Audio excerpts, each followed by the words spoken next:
モダンマノン、苦しかったが、まさかクラシックより難しいと感じるとは。あれ、かなたくん疲れ気味だね。どうしたの？ああ、レコちゃん。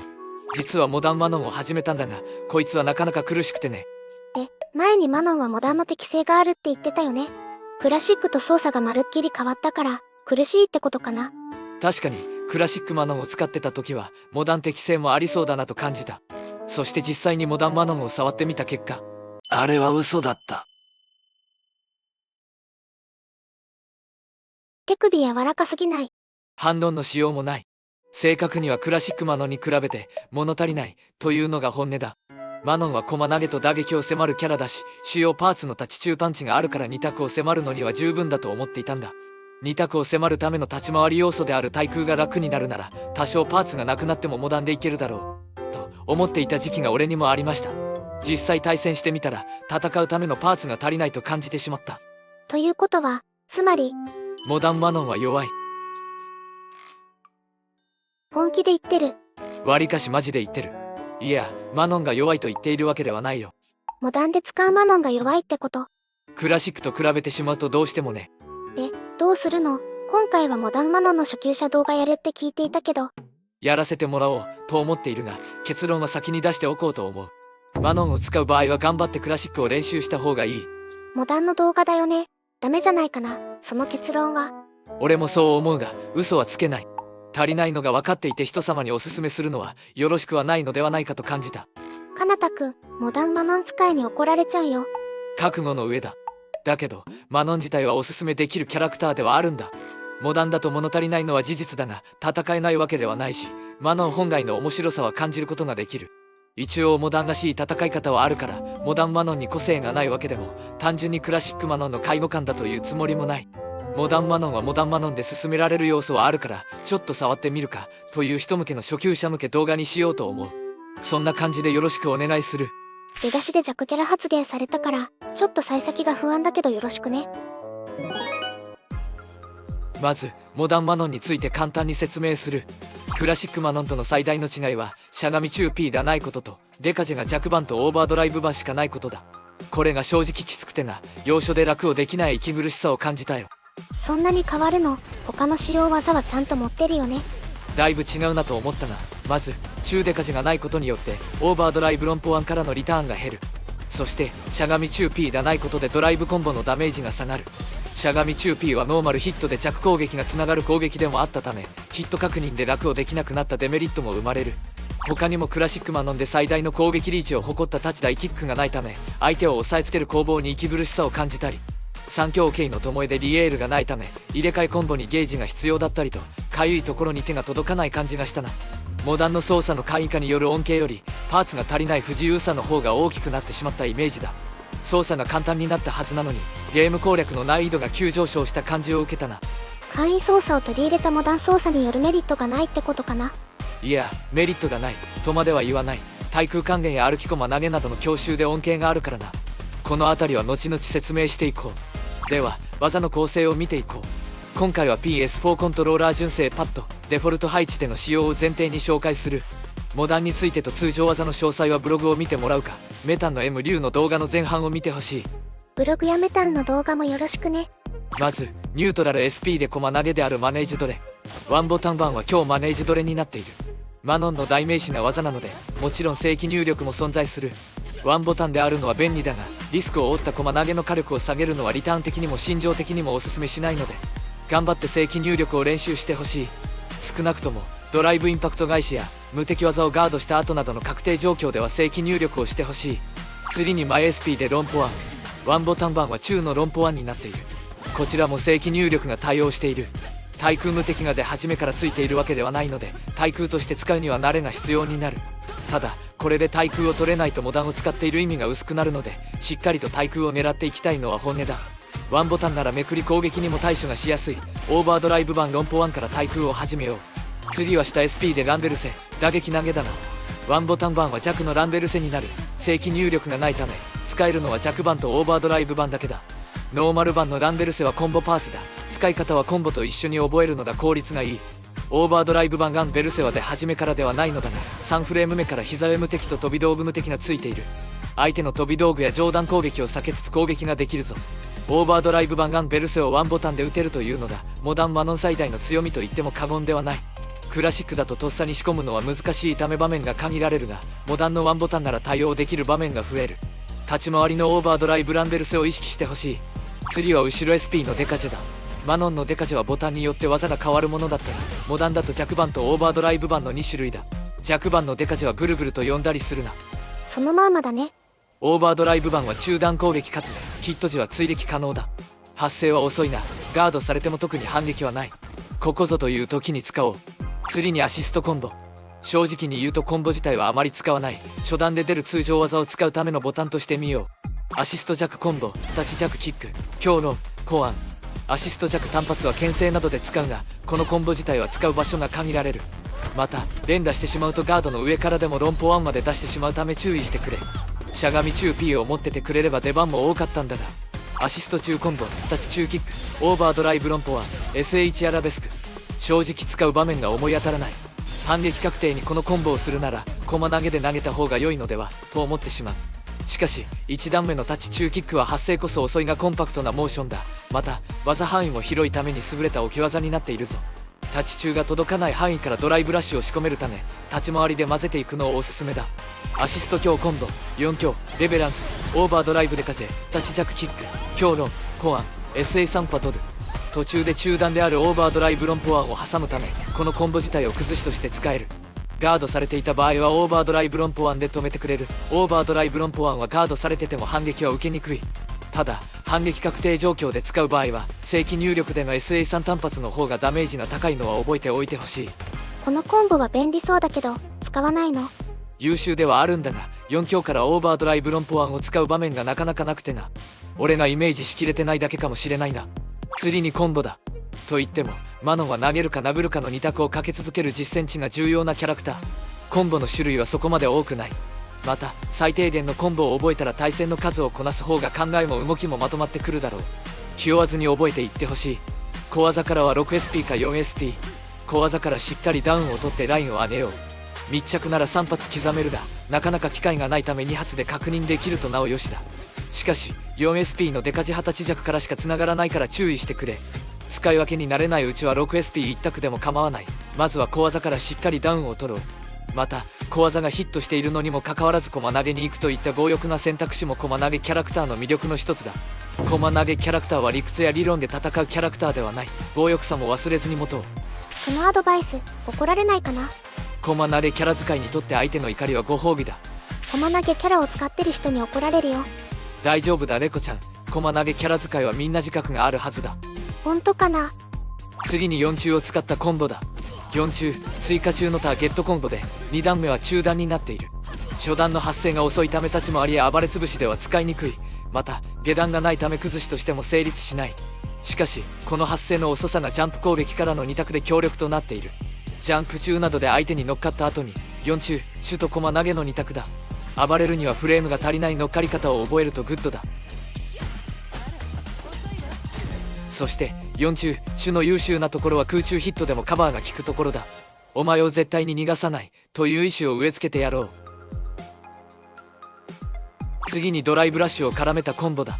まず立ち弱ドライブラッシュ立ち弱4強 2SP。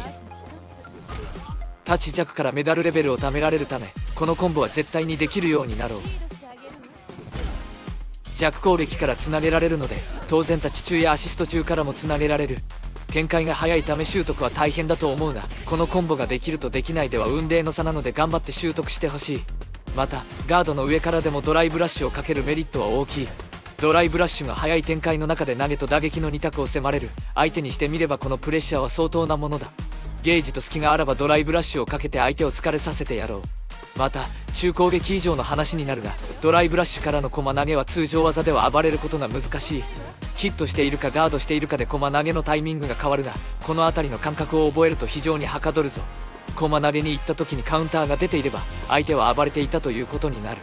残念でした、暴れられませんと相手を思いっきり笑ってやろう。投げキャラ使いって性格悪いのかな？そんなことないよ。真面目にゲームやってるよ。怖がらないで近づいておいで。近づいたら投げられちゃうよね。まあ大抵の場合はマノンが近づいていく必要があるな。近づくための立ち位置や攻めについて細かいことは対戦解説動画を作るので、よければそちらを見てほしい。基本的な立ち位置としてはウォンポ1での対空を取れる場所がおすすめだ。この距離からステップによる強襲、前ジャンプ、立ち強などの選択肢を混ぜて近づくのが効率良いのではないかと考えている。マノンは攻めるふりをして待つという行動が強いが、それはマノン自体がラインを下げるという意味ではない。ラインを必要以上に下げず、相手にプレッシャーを与える距離感を作ろう。距離感の調整が難しそうな話だね。立ち台キックがあればもう少し話は変わるんだが、モダンマノンはどうしても攻め手にかける。直接攻撃する以外の何かを身につける必要がある。そして強襲パーツの一つとしてオーバードライブマネージドレの範囲を覚えていってほしい。ここだ。広いね。目安としては5中先端の距離で狙いやすい。相手が固まったと思ったら遠慮なく投げてやろう。ワンボタンでこの範囲の投げが狙えるのはモダンマノンの強みだ。可能なら正規入力の弱野中のマネージドレを狙えるとゲージの節約にもなって効率が上がるぞ。ケースバイケースの話だが、コマ投げの範囲はなんとなくでいいから把握してほしい。どう使い分ければいいの？強がほぼ密着、中が立ち弱先端の距離、弱とオーバードライブな立ち中先端ぐらいと覚えるといいぞ。ちなみに発生速度は範囲が広くなるほど発生が遅く、範囲が狭くなるほど発生が速くなっている。発生が遅いと言っても弱でも発生10フレームだから、見てから反撃とかは人類にはできないけどな。暴れられやすいけど発生が速い弱、暴れられがたいけど範囲が狭い強、中がその中間ってところかな。そんな感じだな。必殺技とはいえ慣れ技だから理屈で使うのはきついところがある。使い分けについてはやり込んでいくうちに心が決めてくれるだろう。自分なりの駒投げの答えをぜひ見つけてくれ。次に相手へ強気に差し込んでいくパーツを紹介する。まずデカジェだ。クラシック、モダンに関わらず対マノン戦では後ろ下がりによる引き打ち行動を取る人が多い。この行動はマノンに対する攻略の一つだ。マノンはここにリスクを負わせないといけない。そのために使うのがデカジェだ。デカジェはガードされると反撃確定の必殺技だが、範囲の広い下段攻撃になっている。デカジェで強襲をかけて相手の後ろ下がりを潰そう。 2D 格闘ゲームなのに高速下段が有効というのも、前のゲームから考えるとちょっと不思議な感じがするよね。影縫いが存在しないのもあるが、マノンのラッシュは移動範囲が狭いから距離を取りやすいのもあるだろう。立ち台キックがあればもう少しリスクを抑えて相手を抑え込む手段も取れるのだが、2回も言うほど困ってるんだね。まあないものをねだっても仕方ないので、使えるもので何とかしよう。そしてマノンは飛ぼう。地上戦をやるゲームでジャンプを推奨するの？ああ、マノンは飛ぼう。これだけジャンプ強が優秀なのに飛ばないで戦わないといけない理由があるのだろうか。いや、ない。そのことに最近気づいた。あ、最近なんだ。クラシックマノンをやっていた時は立ち台キックで抑え込んだり、ラッシュしゃがみ中 P で無理やり奇襲をかけたりしていたが、そもそも飛んだ方が早いことに気づいた。すごいこと言い出してない？大雑把すぎないかな？それが真面目に考えてみたんだが、意外に悪くない気がしてきたんだ。飛ぶというのはマノンの駒投げの範囲が広い話の延長線上にある考えなんだ。歩いていって唐突にオーバードライブマネージドレで投げられたくない場合、置き攻撃をするという対策を取られると思うんだが、この置き攻撃に対しての選択肢としての飛びになる。これはマノンに限った話ではないんだが、唐突に投げられる恐怖を覚えた相手は置き攻撃が多くなりがちなんじゃないかと思ってな。それで飛んでみることを試してみたらダイヤモンド帯での勝率が上がった。本当に他のキャラではありえないような攻略方法だね。気軽には推奨できない方法ではあるのは確かだ。ただ後ろ下がりが多い相手は上を見ているわけではなく、前ステップなどの強襲を見ている場合が多い。なので前歩きを見せた後に飛ぶと噛み合うパターンも多い。俺が思っている以上にマノンの地上戦は圧を与えることができていて、結果飛びが通るのではないかと考えている。またマノンはどちらかというとやりたいのは地上戦だ。マノンのジャンプを落としてくれるのならば上を見ているということになるため、飛びを見せることで上を意識してくれるのなら、それはそれでメリットがあると考えるようになった。スーパーポジティブ思考になってるね。それに2回ぐらい昇竜を食らっても駒投げ1回通せばトントンみたいなものだからな。1回2回の読み負けを気にするキャラではない。俺はそれをマノンから学んだ。狂気を感じる前向きさだね。投げキャラ使いが恐れられる理由の一端を見た気がするよ。褒めすぎだよ、レコちゃん。申し訳ないけどかけらも褒めてないからね。最後にモダンマノンのワンボタンの魅力を紹介しよう。まずオーバードライブランデルセ。この技は3フレーム目から膝上無敵と飛び道具無敵がつく。1フレーム目からではないのでリバーサルでは使えないが、上段攻撃のものや飛び道具にリスクを負わせられる。剣の劉備脚やマリーザのターゲットコンボからのグラビウス、ホンダの頭突きなど強い行動と呼ばれるものにもリスクを負わせられるぞ。ぜひ狙っていってくれ。そしてゴンポワンによる対空精度の向上も狙おう。ゴンポワンは昇竜拳などと違い1フレーム目から空中攻撃に対しての無敵がつくわけではない。また全身に空中攻撃無敵がつくわけではなく、膝へ無敵なのでめり込んだ空中攻撃には負ける。これらの性能からゴンポワンで対空を取るのは早めの対空を求められる。コマンド入力だと大変なことでもワンボタンなら入力の手間を省いて対空が取れる。この利点をしっかり活かそう。そしてクラシックでは難しかっためくり攻撃に対しても対空難易度の緩和が期待できる。ワンボタンの強みをしっかり活かそう。逆に言うとこれらのワンボタン対空を狙えないとなるとモダンマノンのメリットは本当に皆無だ。火力や攻撃リーチを下げてまで手に入れているものなので、モダンマノンのワンボタンでの切り返しは重要度が非常に高い。妥協せずに取り入れていってほしい。特にオーバードライブロンポワンからはメダルレベルの上昇も狙えるし SA さんにつなぐことも可能だ。積極的に狙っていこう。今回はモダンマノンの初級者向けの攻略動画だった。簡単になった部分と苦しさが増した部分が多少でも伝わっていると嬉しいのだな。要所で苦しそうなのは分かったけど、かなたくんの場合はクラシックでの戦い方を求めすぎてただけじゃないの？竜も剣もそうだけど、クラシックとモダンだとそもそもの運用方法変わるよね。それを言われると弱いな。その可能性は考えてはいたけど、いやそれにしたってモダンマノンはちょっと調整不足な気はするんだよね。もう言ってほしい。モダンジェーニーみたいに構成の変更の例があるから、モダンマノンも要望が多ければ変更されるかもね。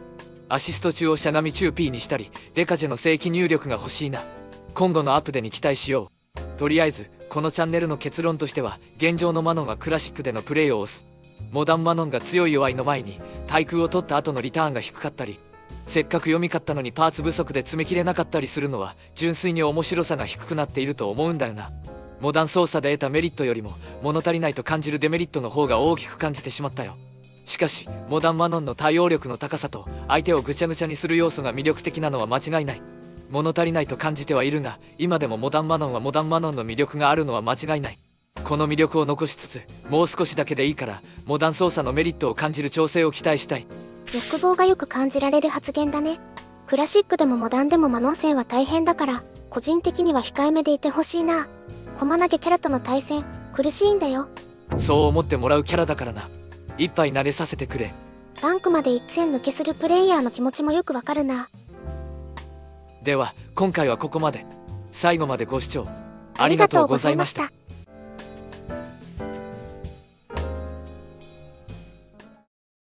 ところでかなたくん、モダンが物足りないっていうならモダンはやめるの？しばらくはクラシックに戻すよ。しゃがみ中 P があるとヒット確認楽だしね。ただモダンにしゃがみ中 P が追加されたり中デカジェが来てくれたらモダンになると思う。操作が簡単になった上に確認も容易になり火力も上がったとなれば相手を簡単にぐちゃぐちゃにできそうだろう。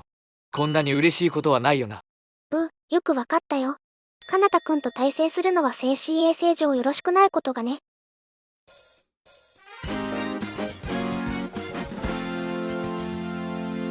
それほどでもない。ゲーマーチャンネルは強い子だから